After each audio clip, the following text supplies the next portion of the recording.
Ok, rapide démo de Craftable. Euh, Craftable, en fait c'est imprononçable.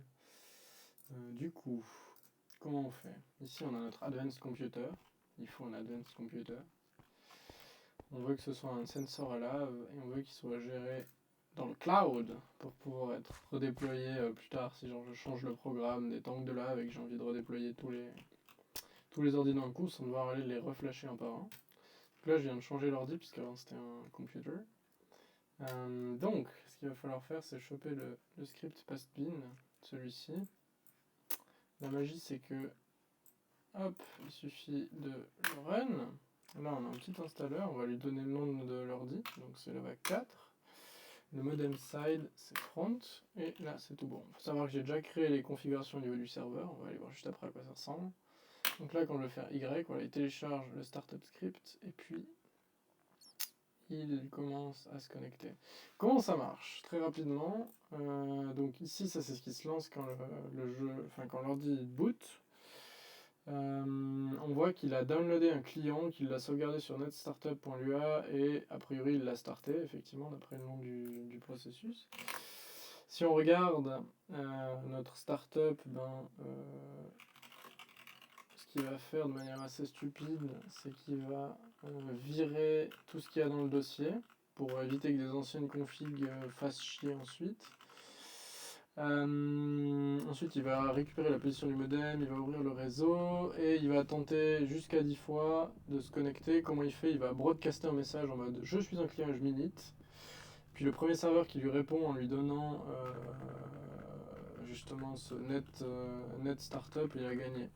Du coup, on a un serveur qui va normalement répondre avec un fichier qu'on va sauvegarder en tant que netstartup.lua et ensuite on va simplement forker, donc c'est-à-dire ouvrir un shell et dans un nouvel onglet ouvrir le client qu'on vient de télécharger. Et puis voilà, ça c'est la fin du startup. Ensuite, notre startup shell, ça pour le coup, pour l'habitude, pour le coup, ça c'est le client Craftable entier. Donc fondamentalement, dans une itération suivante, je pourrais tout à fait envisager que le startup soit même différent. Mais a priori, il y a peu de raisons parce que ce client Craftable est censé être générique.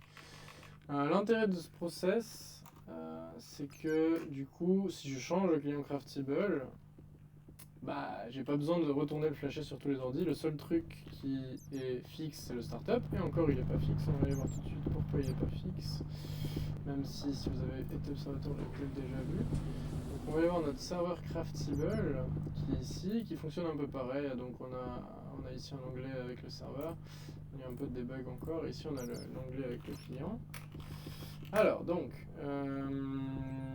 si on regarde Startup, il va vraiment rien faire, il va se contenter de fork et de lancer.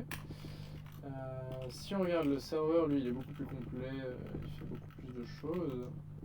Ce qui va nous intéresser, c'est comment on le configure. Donc il y a un dossier Craftable qui est divisé en 3 dossiers. Premièrement, on a le dossier dist. Dans ce dossier dist, il y a un fichier qui doit être impérativement présent, c'est le fichier client. C'est lui qui va être distribué à tous les serveurs, à tous les clients qui broadcast pour avoir le net startup. Donc c'est lui en fait qui va devenir le net startup. Et ensuite tout le reste des fichiers, c'est ce qu'on veut. Je sais même plus ce que c'est client startup par exemple. Voilà. J'avoue que ça ressemble au startup normal mais dans une ancienne version. Donc il faudrait que je le vire. Bref.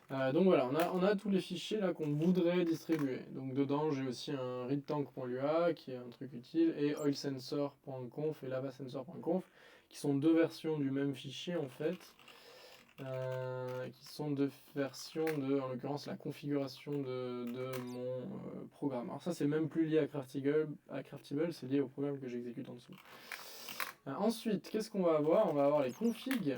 L'intérêt des configs, c'est qu'on va pouvoir grouper plusieurs hosts sous la même config. Donc on va avoir default, et là vous allez voir la magie, c'est que par défaut, en fait, on remplace, donc ce que c'est une key value array. Donc pastbin, c'est un des 3 types de config qu'on peut set. Donc pastbin, on lui dit le fichier startup ce que tu vas faire, c'est que tu vas télécharger ce pastbin là et tu vas le sauvegarder dans le fichier startup. L'intérêt de cette config, c'est que toute node qui a, tout host qui a la config default va à chaque boot mettre à jour son propre fichier startup. Ce qui veut dire qu'en fait on n'a aucun fichier sur les hosts qui n'est pas mettable à jour et ça c'est bien, à part la config initiale, donc la position du modem et le nom du host. Et ça encore on pourrait le changer, ça nécessiterait une mise à jour du client et du serveur mais qu'on peut faire à distance. Donc c'est vraiment tout est modifiable. Et ensuite on va avoir ici par exemple Sensor qui est une config générale pour mon programme. Donc celle-là est bien parce qu'elle a les trois types de choses qu'on peut changer. Donc elle a pastbins, donc là aussi le programme Sensor je l'ai depuis pastbin parce qu'il est un peu complet. Fondamentalement ça pourrait être un file normal. Readtank je le lis depuis le système de fichiers. Alors là pareil on a le fichier cible qui sera à la racine et ça on a le fichier source qui est dans /craftable/dist obligatoirement. Par contre, on pourrait avoir un autre sous-dossier. Donc, si par exemple j'avais un dossier tanks dans craftable/dist, je pourrais ici écrire tanks/readtank par exemple. Et enfin, startup, ça c'est très important, c'est un array de programmes qui doivent être lancés au démarrage de la node. Donc, on a vu en bas tout à l'heure qu'au démarrage de la node, elle avait lancé, dans le troisième onglet, elle a lancé un autre programme qui était en l'occurrence mon sensor lave. Et ça, c'est la liste des programmes qu'on veut que la node lance une fois qu'elle a fini d'initialiser.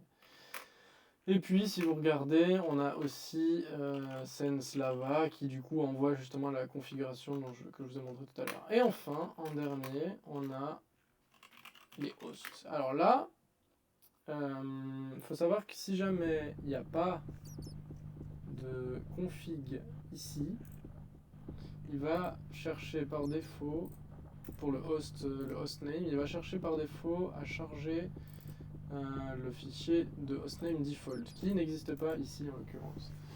Donc il va charger aucune config et ensuite quand il va en fait ce qu'il va charger c'est donc un fichier host vide donc il va rien se passer. Ensuite il va essayer de chercher toutes les configs de cette host et par défaut il va prendre la config default. Donc il va pas prendre host/default qui n'existe pas mais il va prendre config/default qui existe. Autrement dit il fait quasiment rien. Et donc là, on va regarder nos hosts. Alors le truc, c'est qu'ils sont tous identiques. On dit juste quelles sont les configs qu'il faut prendre sur ce host. Donc, en l'occurrence, mes hosts Lava, qu'est-ce qu'ils ont? Ils ont 3 configs, default, sensor, sensor Lava. Ce qu'on peut faire là-dedans, c'est aussi override toutes les valeurs dessous. Donc là, je pourrais aussi redéfinir files, redéfinir pastbin, redéfinir startup. Et il faut savoir que les valeurs ne se remplacent pas, elles se mergent. Et elles se mergent dans quel ordre? En tout premier, on charge toutes les configs de default, puis sensor. Donc s'il y a des conflits, c'est sensor va remplacer les valeurs de default. Idem pour senseLava. Et enfin, en tout dernier, si je fais des overrides dans ce dossier-là, si par exemple je dis load pastbin startup, prends-en un autre, ça va écraser les précédents. Voilà, donc c'est toujours le dernier qui a le dernier mot, en gros. Voilà, et donc dans notre Craftable server, et ça c'est un truc qu'il faut que je change, mais on peut déjà lister les hosts.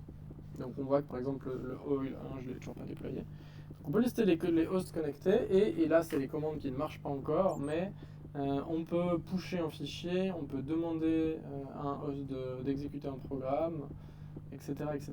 On peut le reboot à distance. Donc il y a pas mal de choses qu'on fait. Et il faut savoir aussi que si jamais on excite le serveur, ça de manière graceful, donc c'est-à-dire en appuyant sur CTRL-T, je pourrais faire une commande, mais voilà, ça va envoyer un paquet de reboot à tous les serveurs, à tous les clients, pour que éventuellement s'il y a un autre serveur Craftable, ils puissent se connecter dessus. Donc là dans les trucs à faire prochainement, c'est évidemment fixe déjà ce serveur, puisque les commandes elles marchent pas. Alors au niveau client, normalement elle fonctionne parce que elle utilise des paquets qui sont utilisés pour l'initialisation. Par contre, elle ne fonctionne pas dans la ligne de commande. Et la deuxième chose qu'il faudrait faire, c'est idéalement avoir un protocole pour synchroniser plusieurs serveurs entre eux. Comme ça, on pourra avoir 3-4 serveurs, et si jamais on en kill un, les nodes elles peuvent assez facilement se reconnecter sur l'autre. Voilà. Et je vois que de toute façon, j'aurais eu bien la peine à me plug tank de lave vu qu'il a été bougé. Voilà. Et c'est la fin de ce tutoriel pour utiliser Craftable